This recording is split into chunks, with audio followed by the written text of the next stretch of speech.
Bueno, gente, muy buenas tardes. Buenas tardes para todos.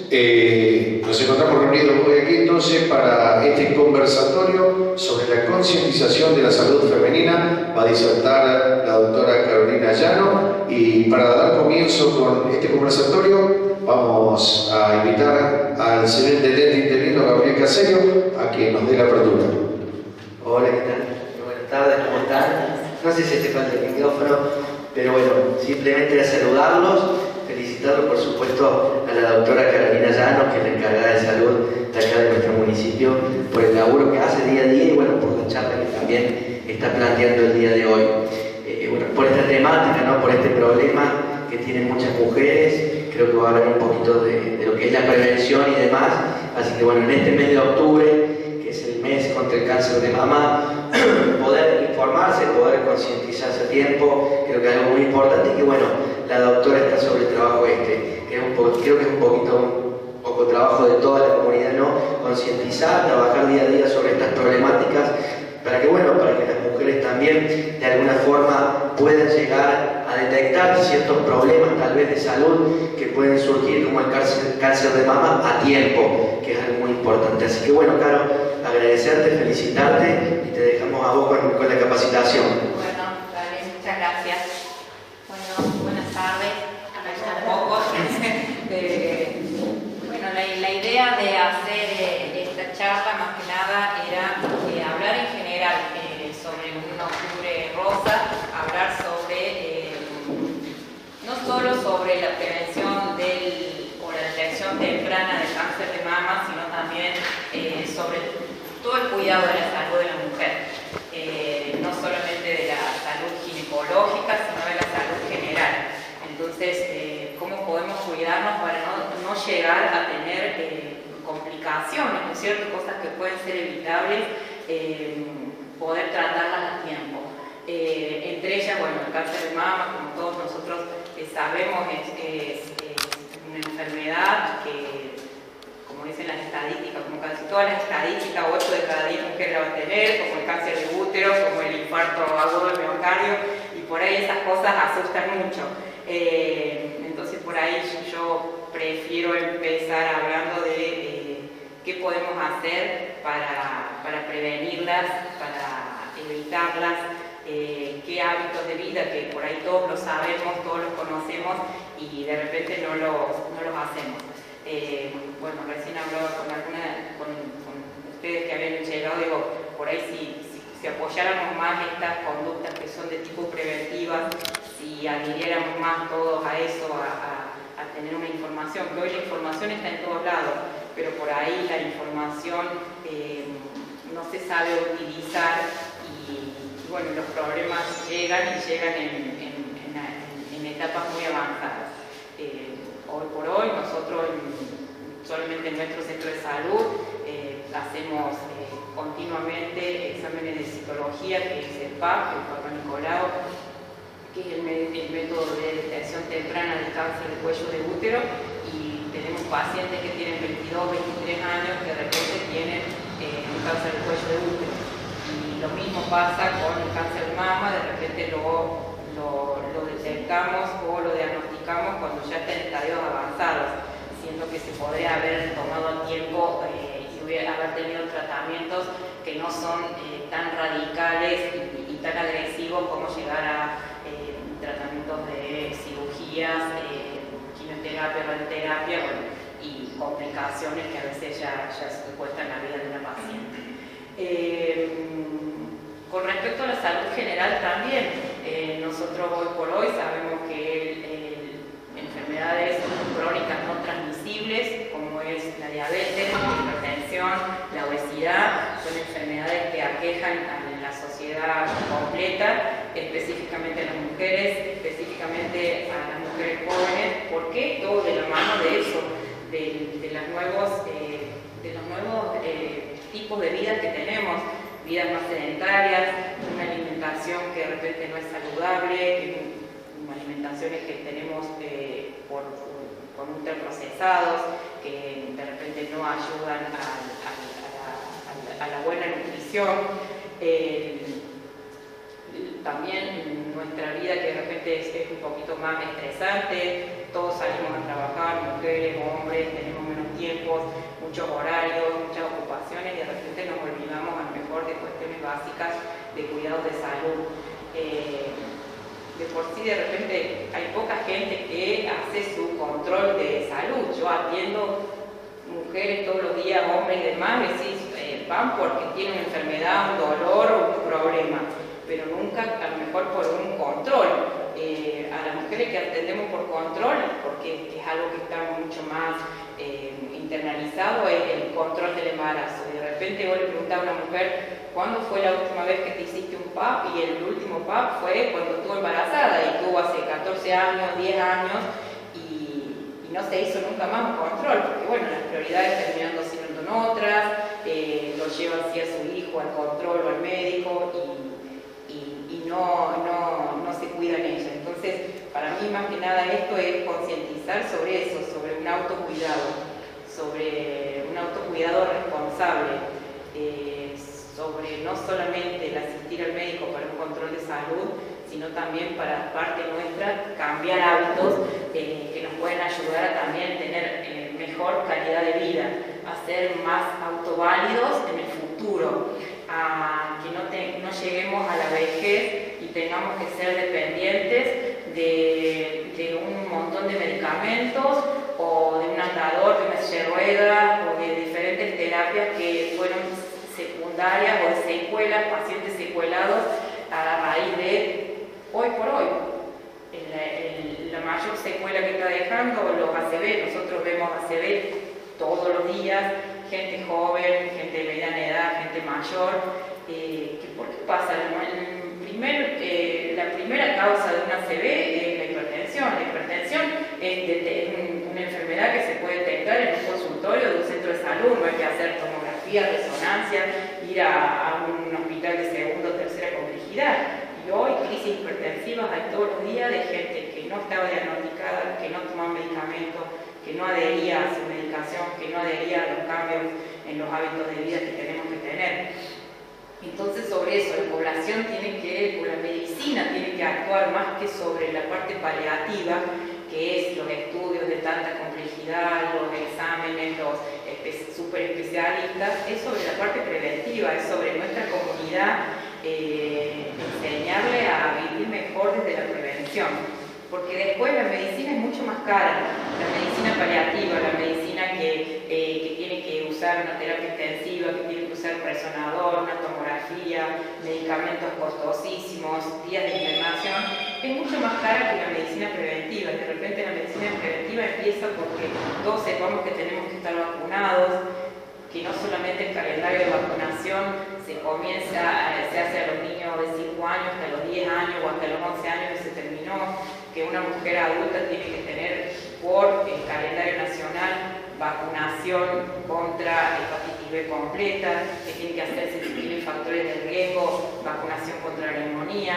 vacunación contra la gripe anual, vacunación antitetánica cada 10 años para renovar su inmunización. Y vos ves los carnets de vacunación y no los tiene, y la gente se entera que tiene que una antitetánica cuando llega al hospital porque se cortó, porque se lastimó y ya está, le tienen para una gama globulina que le sale 20.000 pesos, siendo que una antitetánica es gratuita en un dispensario.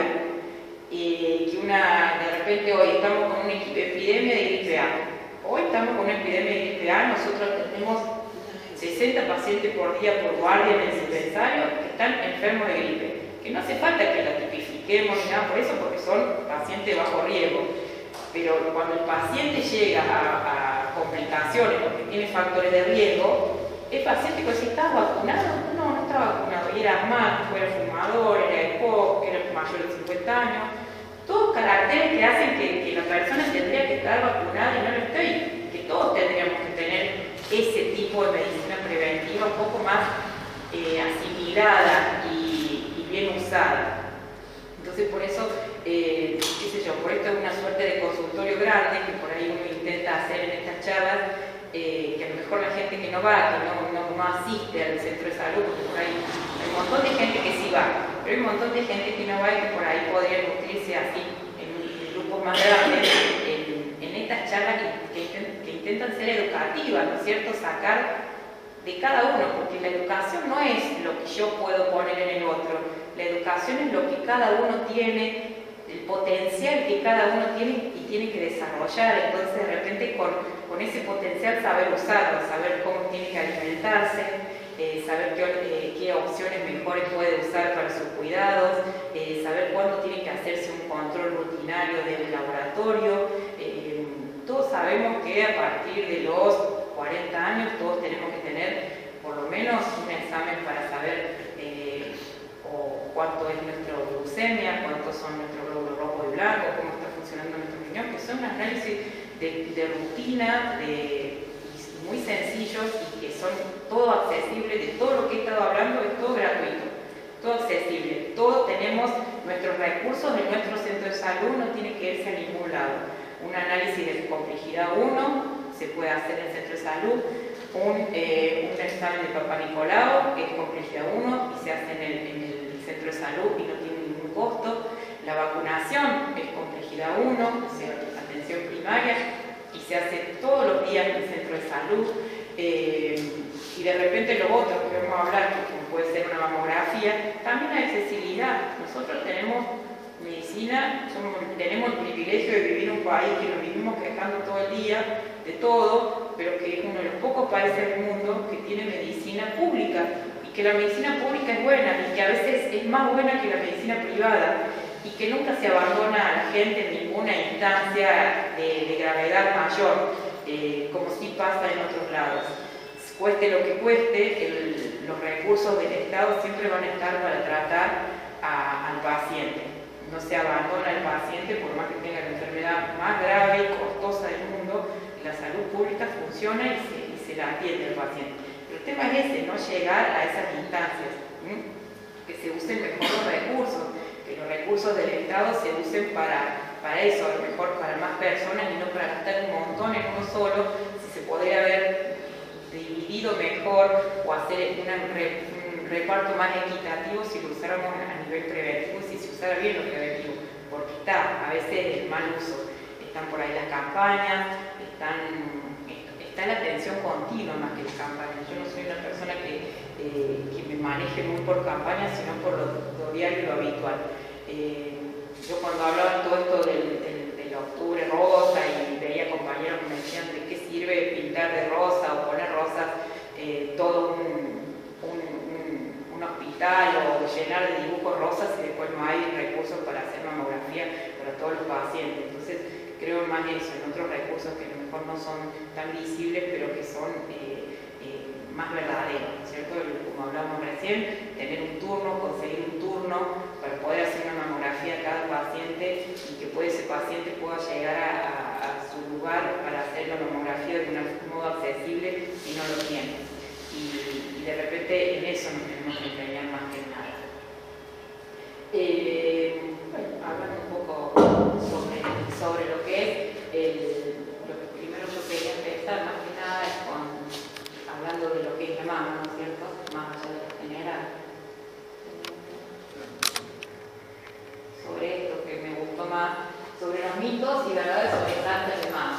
Algunas cosas que también uno a veces desestima temas o desestima síntomas o signos. ¿Por qué? Porque son mitos. Algunas son mitos, otras son verdades. Y, por ejemplo, cuanto antes se detecta el cáncer de mama, mayores son las posibilidades de curación. Es verdadero, el diagnóstico precoz y el tratamiento oportuno contribuyen a obtener los mejores resultados en los tratamientos con la menor agresión posible. Como también, como todos los cánceres, ¿no es cierto? Mientras antes lo tomemos o lo diagnostiquemos es mejor. El cáncer de mama por convenio, por consensos, ¿no es cierto? Lo que nosotros trabajamos se llama evidencia científica, no es que uno se hace una mamografía cuando quiere. Como control, como screening ginecológico se empieza a los 50 años. Uno tiene que hacer la primera mamografía a los 50 años y después se hacen cada 2 años las mamografías. No es necesario que se haga todos los años la mamografía y desde los 30 años que esté desesperada por la mamografía, porque a veces también está el exceso, está el otro lado, el que alguien se cree que se tiene que hacer y de repente eso es más riesgoso. está comprobado, por eso se hace un consenso que de los 50 hasta los 69 años, cada 2 años.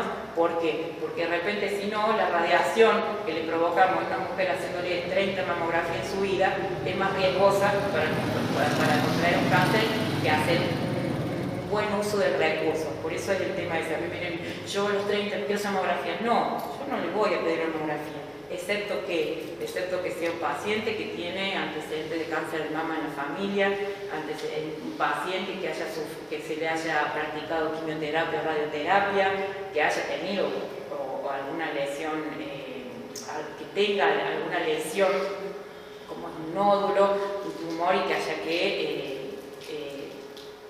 que estudiarlo, o sea, sintomatología característica que uno va a decir, pero por screening, por control preventivo se hace a esa edad.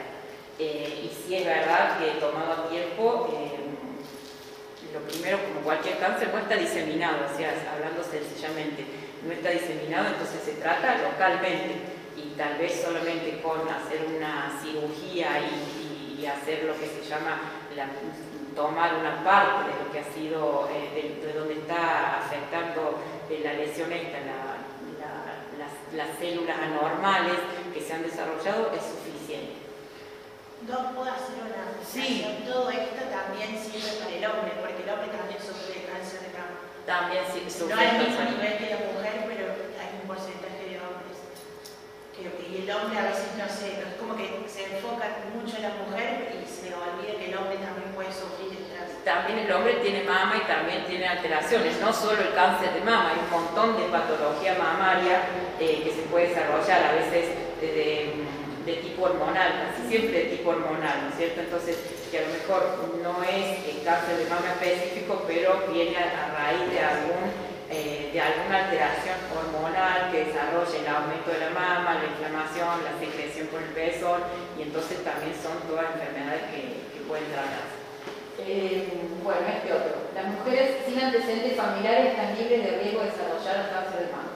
¿Es un mito? Aproximadamente el 75% de las mujeres que han desarrollado la enfermedad no tienen antecedentes en su familia, aun cuando la herencia constituye un factor de riesgo de vida. Importante. Bueno, esto sí es un mito. Que no tengamos familiares con cáncer de mama no quiere decir que no podamos desarrollar el cáncer de mama. El cáncer de mama, como hablábamos hace un rato, también es más factible que se dé en las personas mayores, o sea, de 50 años en adelante es más factible. Pero también en mujeres de 35 años que pueden desarrollar cáncer de mama. Cuando a vos te hacen las preguntas de rigor para saber si podés tener cáncer de mama, te preguntan y a lo mejor a todas le dijiste que no, que son negativas. Lo primero que te preguntan, ¿tuvo su familiar con cáncer de mama? No. ¿Tuvo hijos? Sí, porque a veces es factor de riesgo no tener hijos. ¿Le dio de mamar? Sí. ¿Fuma? No. Y no tenés ningún factor de riesgo positivo y desarrollar cáncer de mama. O sea, bueno, esos son siempre estadísticas, ¿no es cierto? Siempre se da la mayoría, pero vos ves que el 75% es muchísimo. El 75% de los pacientes que desarrollaron cáncer de mama no tuvieron antecedentes familiares. O sea, uno no es que nos quedemos tranquilos y como decir, no, yo nunca en la vida me hace una mamografía o una ecografía mamaria porque mi madre, ni mi tía, ni mi abuela tuvieron cáncer de mama. Si no siento dolor, no tengo cáncer. Es un mito. La mayoría de los casos de cáncer de mama no presentan síntomas. Hasta las fases más avanzadas. Realizar una mamografía es la única manera de detectarnos en etapas precoces. Bueno, gran verdad con respecto a lo que es el cáncer. El cáncer así de simple. El cáncer no duele. El cáncer no duele. Cuando a mí me viene una paciente a ver preocupada porque, ay, me duele la mama, seguro que cualquier otra cosa menos cáncer. El cáncer no duele. O sea, sí está bien que una persona se preocupe cuando le duele, pero el cáncer no duele. O sea, que no te duela no es significativo de que no vayas a tener cáncer.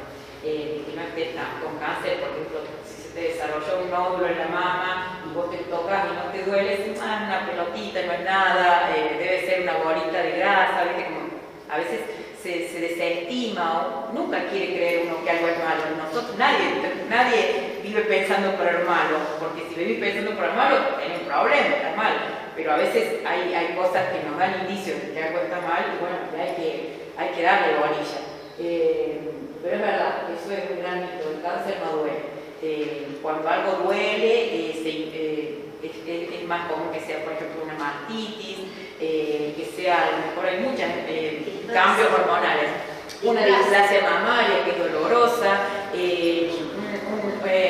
la secreción hormonal común, premenstrual, la mayoría de las mujeres van a tener tensión mamaria, a veces formación de nódulos, mucho dolor y posterior a la menstruación desaparecen. Es porque es primero por una estimulación hormonal que se ha provocado el dolor ese y ese dolor transitorio que se da premenstruo y desaparece posterior a la menstruación, es común de que sea por el estímulo hormonal y a veces también en pacientes que usan anticonceptivos puede ser que sea también por ese mismo estímulo hormonal que se producen esos dolores. ¿En mujeres menopáusicas también? Sí. El cáncer de mama no se da hasta la menopausia, es un mito también. Si bien es cierto que el riesgo de cáncer de mama aumenta con la edad, los tumores de mama pueden aparecer en cualquier etapa de la vida. Bueno, eso es verdad. Sí es frecuente más en la edad, en la tercera edad, o mayor de los 50, pero sí aparece también en la juventud. Son diferentes cánceres y bueno, como es tan frecuente también como el cáncer del cuello de útero, pero es como para diferenciarlo, el cáncer del cuello de útero se da en las mujeres jóvenes, que es cuando tenemos más estímulos estrogénicos, cuando tenemos nuestra etapa de fertilidad, o sea, cuando la mujer tiene más posibilidades de embarazo, es cuando más secreción estrogénica tiene y más posibilidades de hacer cáncer del cuello de útero. Y en la edad adulta es cuando estas son tumores más de la parte de los gestágenos, ¿no es cierto? Entonces se dan más cuando ya no tenemos tanto estrógeno, se da el cáncer de mama. El alcohol y el cigarrillo y el sedentarismo aumentan el riesgo de cáncer. Bueno, eso es verdadero, como aumentan el riesgo de cáncer de todos los cánceres, no solo el de mama. Es verdadero, está comprobado que tomar alcohol en exceso y fumar aumenta la probabilidad de desarrollar esta patología. Además está demostrado que llevar una activa vida física disminuye las posibilidades de padecer el carcinoma.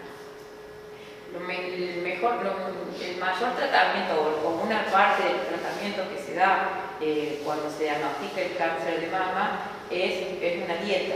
Es una dieta baja en hidrato de carbono, baja en azúcar especialmente. Está comprobado científicamente que las azúcares alimentan las células cancerígenas. Es difícil, es muy difícil por ahí poder cumplir o adherir a este tipo de alimentación, pero es verdad que las células cancerígenas se alimentan más con los hidratos de carbono, con todas las azúcares. Entonces sí es verdad que el aumento de peso y también, ¿qué sucede? La grasa tiene estrógeno. La grasa, cuando nosotros tenemos mayor cantidad de masa adiposa, tenemos más estrógenos. Y al tener más estrógeno alimentamos también más el cáncer. Entonces son cosas como que son consecutivas una a la otra. Siempre, la obesidad es una enfermedad inflamatoria generalizada que afecta a todas las otras enfermedades. Por eso de repente una persona obesa que tiene lo que se llama un síndrome metabólico. ¿Por qué? Porque aumenta las posibilidades de riesgo de hipertensión, de diabetes, de problemas cardiovasculares, de problemas cancerígenos, osteoarticulares y demás. O sea, afecta todo el organismo. Lo vivimos con el COVID del año pasado. El año pasado nosotros entramos al hospital y teníamos una terapia intensiva que parecía terapia intensiva de obesos, porque todas las personas que se afectaron del COVID gravemente eran obesos y diabéticos. O sea, tu organismo está en un estado inflamatorio. Mientras uno está en obesidad, tu organismo está debilitado inmunitariamente. O sea, eso es lo que más provoca la obesidad, una deficiencia inmunológica. Por eso es proclive a desarrollar un montón más de enfermedades. ¿Algo más? Bueno, si encuentro un bulto o protuberancia en una mama, significa que tengo cáncer. Es un mito. Un bulto o protuberancia no es necesariamente indicativo de cáncer. Muchas veces son nódulos benignos. Sin embargo, se recomienda consultar a un médico para realizar los estudios necesarios. Obviamente, si uno se palpó un bulto en la mama, tiene que hacer la consulta. Desestimarlo lo va a desestimar el médico con los estudios posteriores que realice. Pero no es que también vamos a pensar que es algo que no tiene valor el empezar un bulto y que no me duela, o dejar pasar el tiempo y decir, bueno, ya va a desaparecer, ya se va a ir, o será normal. No está bueno pensar así. Siempre que sea un nódulo hay que hacerlo estudiar. Bueno, este era lo de mama. Hay unos otros sobre realmente qué es, y ahí nos mostraba también las chicas habían puesto sobre el autoexamen. El autoexamen de mama está indicado relativamente. Antes era de rigor indicado el autoexamen mamario, todas las mujeres, todos los meses, después de la menstruación, frente al espejo, hacerse la palpación de la mama y también recortar. Es como que ahora, si uno ve también los consensos, dice que no está tan recomendado o funciona como en forma preventiva. ¿Por qué? Porque hay mujeres que de repente pueden también desestimar o sobreestimar algún hallazgo que encuentren. Yo estoy de acuerdo siempre que hacerlo. Para mí, uno es el que más conoce sobre cuerpos. Yo siempre le digo a los padres, cuando tengo niños, no hay mejor médico que el padre, porque vos me venías a decir lo que ves todo el día. Vos me venías a decir lo que le viste al chico, cómo empezó, cómo estaba antes, cómo está ahora. O sea, el mejor médico es el padre. Y en el caso de los adultos, nuestro mejor médico es uno mismo. Yo te veo en el consultorio 5 o 10 minutos y no puedo saber. Si vos me venís ya diciéndome, eso yo siempre a veces los pacientes cuando todos me dicen sí, te doy acá, te digo, ayúdame un poco, loco, porque sola no puedo. Entonces, sí, sirve, a mí sí me sirve que un paciente me diga que yo antes tenía la mama de este modo y ahora la tengo así y tengo determinadas características. Yo me miro todos los meses al espejo y no me palpo nada y ahora me lo palpe.